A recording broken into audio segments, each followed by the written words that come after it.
Bill Groom, you're nominated for an Emmy for Outstanding Production Design for a period or fantasy program for your work on Marvelous Mrs. Maisel, your fourth nomination for this show, if I'm not mistaken. And you're nominated for a couple of the episodes, Maisel versus Lennon, The Cut Contest, and How Do You Get to Carnegie Hall. What stands out about those episodes for you in terms of your design? Well, the biggest challenge for season 4, I think, was dealing with the limitations that were set by COVID in New York. And we had a script that had basically an old vaudeville theater that had been turned into a burlesque theater. And it just wasn't going to be possible to go to a Broadway theater, which is probably what we would have done had it not been for COVID. So we built it. We have a very large stage here at Steiner Studios. We looked all over the tri-state area for a space large enough, but Steiner happens to have what was formerly used to build PT boats in World War II. It's quite a large space. And we were able to get that for the season. And it carries through into this season as well. But we built basically a Broadway theater inside this space. And that happened with a number of other sets for the season, sets that we might have gone on location, but because of the limitations for the COVID problems, we built on stage. And that Gentleman's Club, building that from the ground up, so much detail, so much scope. How long did it take to construct just that set? I think it was about 3 months. I've not looked back at the calendar, but it was about 3 months, I think, from the time we started drawing it until we put it on camera. And the centerpiece of it is, this giant chandelier, which actually came from My Fair Lady.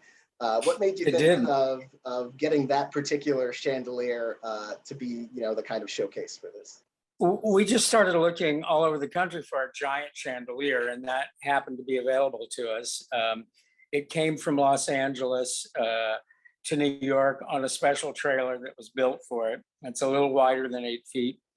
And it was in terrible shape when it arrived here. I don't think it's been used in decades, but we hired a chandelier restoration company to come in and restore that chandelier with all new crystals and wiring. And it works well in that space. It's just the right size. And I understand some of the backstage areas of the club, you actually repurposed kind of some of the old sets from the show for that. Do you remember what sets went into that? In service to the budget, there was a point at which it was going to be so much money to build all of this, and I thought, how can we do this? And I wanted to divide the backstage up into several rooms, and I started thinking about what rooms could be used to do that. And one I remember was Joel's bedroom at his parents' house from an earlier season. That's one of the rooms, and I don't recall all of them, but I think we used 3 or 4 old sets that we put together, changed the moldings and the paint, and basically made the backstage work, because that's as big a footprint really as the theater itself. So on one side you have the theater with the stage and stage house. Behind that you have the backstage area with a prop room and a manager's office and a night watchman's desk and all of that stuff. And it's not just the building of the physical set that makes it so impressive. It's also the details that make it feel really lived in. How intricate was that set decoration process to make it feel like, to have that age, to have that history and that feel? Well, I think that's one of the things that kind of informed the amount of time it took, because we had a great crew. Every season we've had a great crew, and this, I have to say, in season 5, I've probably got the best crew I've ever had in my life on anything. And so it's funny, in an interview not long ago, an interviewer asked, "What have you learned over the seasons of doing Maisel?" And I said, "I learned who to fire and who not to fire." We've kept pretty much the same crew we started with. There were a few people who didn't work as well. Now we have a crew that's really works together nicely, and that for the theater, we had a separate construction crew and a separate paint crew from all of the other sets we were doing for Maisel. And we had a great paint crew for that, and just beautifully detailed work. So yeah, I'm grateful for all the crews we had for that. In the finale, I remember this one particular show-stopping scene in the Wolford, the Gentleman's Club, where the camera kind of tracks through this burlesque performance on these multiple levels. Like how complex was that to set up and create? Well, it was less complex to create than it was to shoot. I mean, that's something Amy wanted, and she kind of wanted Amy, our showrunner, Amy Sherman Palladino, and writer, director.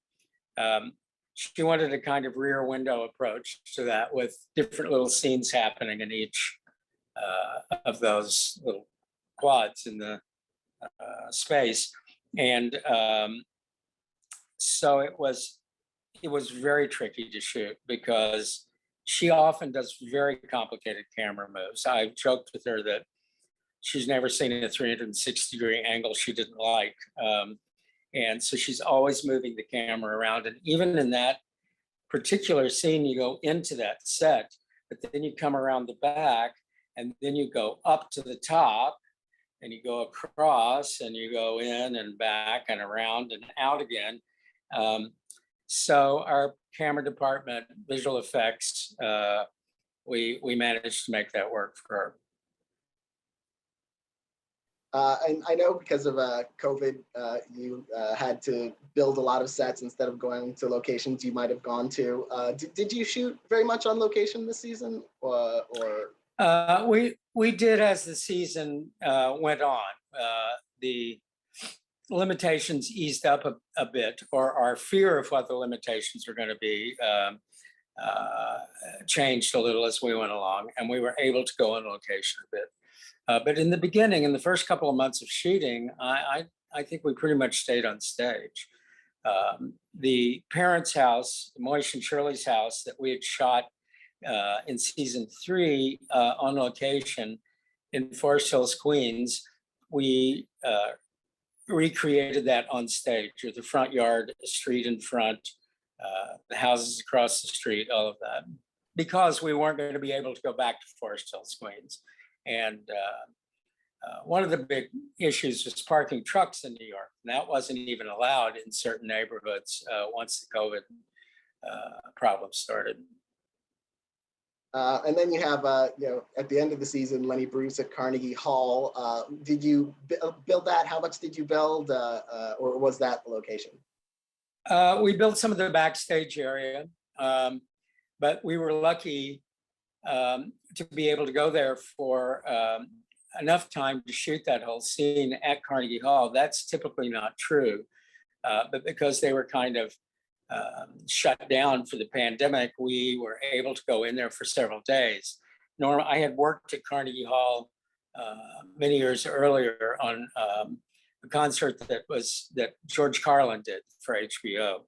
And as I recall, we had 3 hours to set up a set and film the show.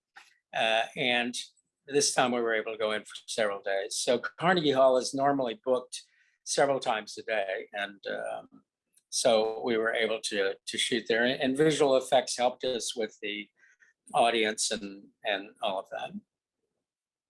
Well, congratulations on this season of the show and how much you were able to build and create for it. And congratulations. Thank you. And congratulations again on your Emmy nomination. It's been a pleasure talking to you. Oh, it's been a pleasure being here. Thank you so much.